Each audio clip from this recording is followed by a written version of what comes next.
Hello friends, എല്ലാവർക്കും എൻ്റെ പുതിയൊരു വീഡിയോയിലേക്ക് സ്വാഗതം. ഇന്നേ ഞാൻ നല്ലൊരു പാലപ്പത്തിൻ്റെ റെസിപ്പിയാണ് കാണിച്ചു തരുന്നത്. നല്ല സോഫ്റ്റ് ആയിട്ടും ടേസ്റ്റി ആയിട്ടും പെട്ടെന്ന് ഉണ്ടാക്കാൻ പറ്റുന്ന പാലപ്പത്തിൻ്റെ റെസിപ്പിയാണ് കാണിച്ചു തരുന്നത്. അപ്പോൾ വീഡിയോയിലേക്ക് പോകാവേ. അപ്പം ഞാൻ അതിന് വേണ്ടി പച്ചരി ഒരു 4 മണിക്കൂർ വെള്ളത്തിലിട്ട് കുതിർത്തി എടുത്തിട്ടുണ്ട്. അപ്പോൾ അതെടുക്കുന്നുണ്ട്. അതിലേക്ക് ഒരു റൈസ് കട്ടറോളം ചോറിട്ട് കൊടുക്കുന്നുണ്ട്. പിന്നെ അതിലേക്ക് തേങ്ങ ഞാൻ ഇച്ചിരി ഏറെ ചേർക്കുന്നുണ്ട്. തേങ്ങ കൂടുതൽ ചേർക്കുന്നതോടും ടേസ്റ്റ് കിട്ടുമേ. പിന്നെ അതിലേക്ക് 1 സ്പൂൺ പഞ്ചസാരയും 1/4 ടീസ്പൂൺ ഈസ്റ്റും കൂടെ ചേർത്ത് നല്ലപോലെ ഒന്ന് അരച്ചെടുക്കുന്നുണ്ട്.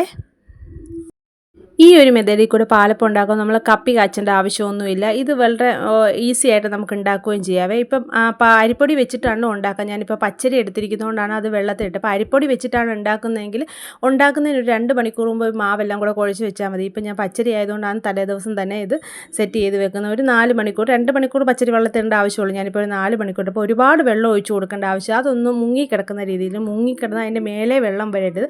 അതൊന്ന് വെള്ളം ഒന്ന് കുതിർന്ന് കിടക്കുന്ന രീതിയിൽ കൂടെ വെള്ളം ഒഴിച്ച് നല്ല ഫൈനായിട്ട് അരച്ചെടുക്കണേ. ഒട്ടും തരിയൊന്നും പാടാതെ നല്ല സ്മൂത്തായിട്ട് അത് അരച്ചെടുക്കണം. ഇത് ഏതാണ്ട് ഈ ഒരു പരുവത്തിൽ അത് അരച്ചെടുക്കുന്നുണ്ട്. എന്നിട്ട് ഞാനത് ഈ മിക്സിയുടെ ജാറിൽ തന്നെ വെച്ചേക്കുവാണ്. ഇപ്പോൾ വേറെ പാത്രത്തിലേക്കൊന്നും ഒഴിച്ച് വെക്കുന്നില്ല. ഇത് മിക്സിയുടെ ജാറിൽ തന്നെ വെച്ച്, ചിലപ്പോഴാണെങ്കിൽ രാവിലെ എണീറ്റ് വരുമ്പോൾ പണി കിട്ടും, അല്ലെങ്കിൽ ഇത് പൊങ്ങി നിൽക്കത്തുള്ളൂ. മിക്കവാറും എനിക്ക് പണി കിട്ടിയിട്ടുണ്ട്. അപ്പം ഞാനത് ജാറിൽ തന്നെ എടുത്തു വരും. അപ്പോൾ രാവിലത്തെ ഇതാണ് നിങ്ങൾ കാണുന്നത്. അപ്പം നല്ല പുളിച്ച് പൊന്തി, നല്ല മാവ് നല്ല പൊന്തി വന്നിട്ടുണ്ട്. ഇനി ഞാൻ ഈ മാവ് ഒരു പാത്രത്തിലേക്ക് ഒഴിച്ചു കൊടുക്കുന്നുണ്ട്. പാത്രത്തിലേക്ക് ഒഴിച്ചു കൊടുത്തിട്ട് അതിലേക്ക് നമ്മൾക്ക് ആവശ്യത്തിനുള്ള ഉപ്പും കൂടി ഇട്ട് നല്ലപോലെ ഇളക്കുന്നുണ്ട്.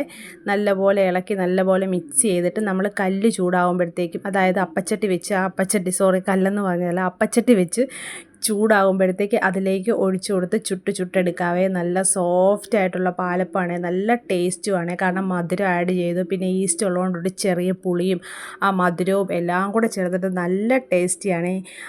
ഇതിപ്പോൾ നമ്മൾ അരിപ്പൊടി വെച്ചിട്ടാണെങ്കിൽ നമ്മൾ രാവിലെ ഉണ്ടാക്കുന്നത്, ഇപ്പോൾ ഒരു 9 മണിക്ക് ഉണ്ടാക്കുവാണെങ്കിൽ ഒരു 6:30 ആകുമ്പം അരിപ്പൊടി എല്ലാം കൂടെ ഇങ്ങനെ മിക്സ് ചെയ്ത് ഒന്ന് മിക്സിയിലിട്ടൊന്ന് അരച്ചിങ്ങനെ സെറ്റ് ചെയ്ത് വെച്ചാൽ മതി. ഇതിപ്പോൾ ഞാൻ പച്ചരി ആയതുകൊണ്ടാണ് തലേദിവസം വെള്ളത്തിലിട്ട് കുതിർത്തിയൊക്കെ ഇങ്ങനെ സെറ്റ് ചെയ്ത് വെച്ചത്. നല്ല സോഫ്റ്റ് ആയിട്ടുള്ള പാലപ്പമാണ് ഇത്. മുട്ടക്കറിയും ബീഫ് റോസ്റ്റൊക്കെ ആയിട്ട് കഴിക്കാം. അപ്പം മുട്ടക്കറിയുടെ ഒരു റെസിപ്പി ഉണ്ട്, അത് പെട്ടെന്ന് ഉണ്ടാക്കാൻ പറ്റിയ ഒരു മുട്ടക്കറി റെസിപ്പിയാണ്. അതിപ്പോൾ ഞാൻ അടുത്ത വീഡിയോയിൽ കാണിച്ചു തരാം. അപ്പോൾ ഈ വീഡിയോയിലാകുമ്പോൾ ഒത്തിരി ലെങ്തായി പോവേ, അതുകൊണ്ട് അടുത്ത വീഡിയോയിൽ ആ മുട്ടക്കറി റെസിപ്പി ഞാൻ കാണിച്ചു തരാം. അത് നോക്കി നല്ല സോഫ്റ്റ് ആയിട്ടുള്ള പാലപ്പം റെഡി ആയിട്ടുണ്ട്. അപ്പോൾ ഈ റെസിപ്പി എല്ലാവരും ഒന്ന് ട്രൈ ചെയ്ത് നോക്കുക. ഈ വീഡിയോ ഇഷ്ടപ്പെട്ട് ലൈക്ക് ചെയ്യാൻ മറക്കല്ല, നിങ്ങളുടെ അഭിപ്രായങ്ങൾ കമൻറ്റ് ചെയ്യുക. അപ്പോൾ എൻ്റെ വീഡിയോ എൻ്റെ ചാനൽ സബ് ചെയ്യാത്തവരൊന്ന് സബ് ചെയ്തേക്കുക. അപ്പോൾ അടുത്ത നല്ലൊരു വീഡിയോ ആയിട്ട് വരുന്നതായിരിക്കും.